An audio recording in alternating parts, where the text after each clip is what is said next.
اللہ تعالیٰ آپ کے قصوروں سے درگزر فرما لیتا ہے اور آپ کی مغفرت ہو جاتی ہے۔ اس طرح جب آپ رمضان کے آخر تک پہنچتے ہیں تو ادھر آپ آخری روزہ رکھتے ہیں، ادھر آپ کو دوزخ کے خطرے سے آزادی حاصل ہو جاتی ہے۔ حضرت مسلم کرشی رضی اللہ تعالیٰ عنہ سے روایت ہے کہ میں نے یا کسی اور شخص نے رسول اللہ صلی اللہ علیہ وسلم سے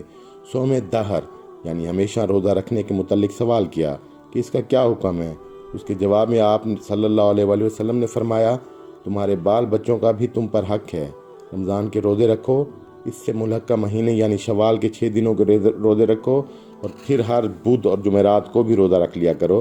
اس طرح گویا تم ہمیشہ روزہ رکھنے والے شمار ہوگے۔ معلوم ایسا ہوتا ہے کہ قدیم زمانے میں چونکہ رہبانیت کا بہت زور تھا، اس لیے اہل مذاہب میں راہب، سنیاسی اور جوگی وغیرہ قسم کے لوگ صوم دہر کو بڑی فضیلت اور اہمیت دیتے تھے اور یہ سمجھتے تھے کہ نیک آدمی وہ ہے جو صائم الدہر ہو، یعنی وجہ ہے کہ حضور سے صوم دہر کے متعلق بکثرت پوچھا گیا ہے اور آپ نے لوگوں کو بکثرت اس کے متعلق احکام بتائے ہیں۔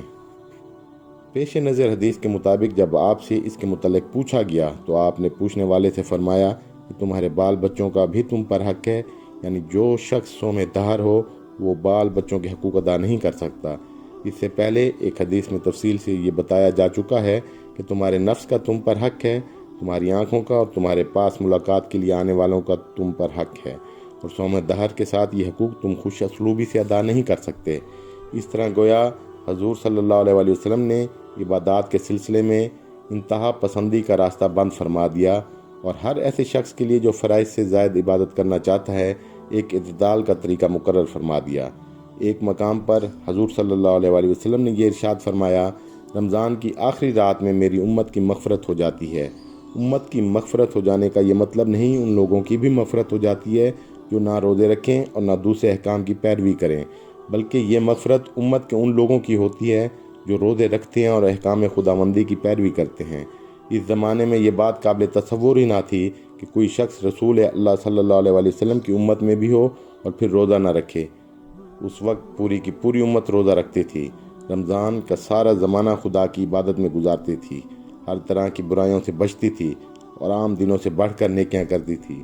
اس لیے یہاں اس امت کی مغفرت کا ذکر کیا گیا ہے، ورنہ اس سے مراد وہ لوگ کیسے ہو سکتے ہیں کہ جب رمضان آتا ہے تو ان کی بہرہ روی اور سرکشی میں کچھ اور بھی اضافہ ہو جاتا ہے۔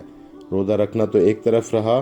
الٹ برسر عام بے تکلفی سے کھاتے پیتے ہیں۔ رمضان کی آخری رات کو ایسے لوگوں کی مغفرت ہونے کا کیا سوال پیدا ہوتا ہے، بلکہ اس رات شاید ان کے خلاف مقدمہ فوجداری پروسیکیوشن کیس مکمل ہو جاتا ہوگا۔ حضرت سلیمان فارسی رضی اللہ تعالیٰ عنہ فرماتے ہیں کہ حضور سرور کائنات صلی اللہ علیہ وسلم نے رمضان المبارک کے بارے میں فرمایا،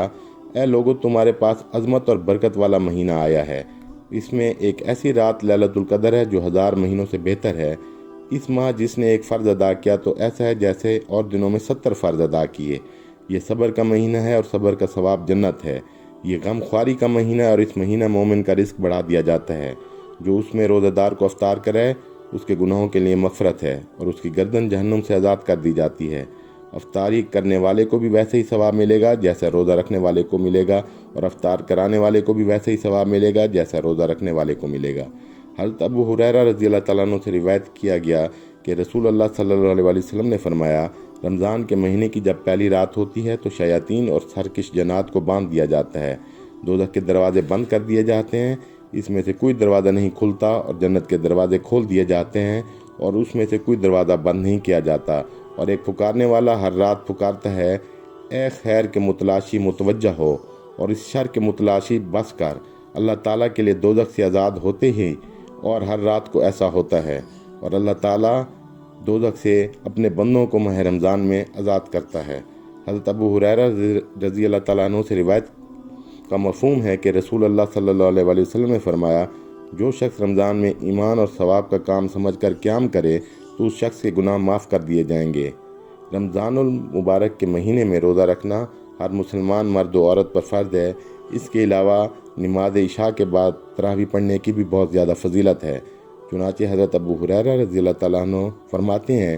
کہ حضور سرور کائنات صلی اللہ علیہ وسلم نے فرمایا کہ جو شخص کے دل اور اعتقاد صحیح کے ساتھ رمضان میں قیام کرے یعنی تراویح پڑھے تو اس کے پچھلے گناہ بخش دیے جاتے ہیں۔ آئیے رمضان المبارک میں ہم اس کے فیوض و برکات کو حاصل کریں، اپنے گناہوں کی مغفرت کریں، نجات پائیں اور اس کی بابرکت گھڑیوں سے اپنے آپ کو مستفید کریں۔ آخر میں آپ کو گزارش کرتے چلیں کہ سخی بنیں اور سخاوت کو پسند کریں، ہمارے چینل کو سبسکرائب کریں اور اپنے تمام دوستوں، اقربا، عزیزوں، رشتہ داروں کو چینل سبسکرائب کرنے کی ترغیب و تحریک دیں تاکہ ہماری تقویت اور حوصلہ افزائی ہو اور آپ کو تمام معلوماتی ویڈیوز کا بر وقت ابلاغ ممکن ہو۔ ہم آپ کو شکریہ ادا کرتے ہیں۔